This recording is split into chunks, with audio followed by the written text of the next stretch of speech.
Hello everyone, నేను మీ doctor G నాగసుధాలక్ష్మి.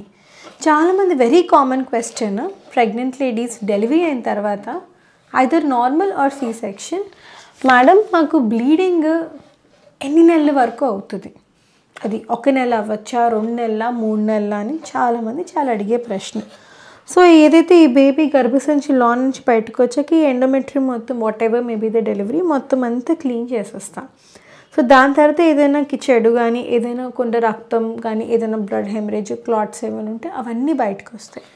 So కామన్గా కొంతమందికి ఏమో 5 డేస్కి బ్లీడ్ ఆగిపోవచ్చు, కొంతమందికి 2 to 3 మంత్స్ వరకు కూడా రోజు కొంచెం ఆ బ్లీడింగ్ ఎట్లా ఉంటుందంటే ఇనీషియల్గా హెవీ బ్లీడ్ అవ్వడం, తర్వాత లైట్గా బ్లీడ్ అవ్వడం, తర్వాత నెక్స్ట్ వైట్ కలర్ డిశ్చార్జ్ లాగా అయ్యి ఇంకా ఫైనల్గా బ్లీడ్ ఆగి అసలు టోటల్గా బ్లీడింగ్ బంద్ అయిపోతే దాన్ని లాక్టేషనల్ ఎమెనోరియా అని అంట. సో కొంతమందికి 1 మంత్, కొంతమందికి 2 మంత్స్, కొంతమంది అప్ టు 3 మంత్స్ కూడా కొంత కనిపించవచ్చు.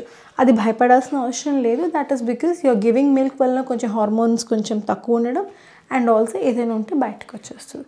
But if the bleeding is very heavy, మీరు డాక్టర్ని కలవాలి, స్కాన్ చేస్తారు, అవసరమైతే మెడిసిన్స్ ఏమైనా ఇస్తే యూస్ చేయాల్సి వస్తుంది. Hope the doubt is clear. Thank you and bye.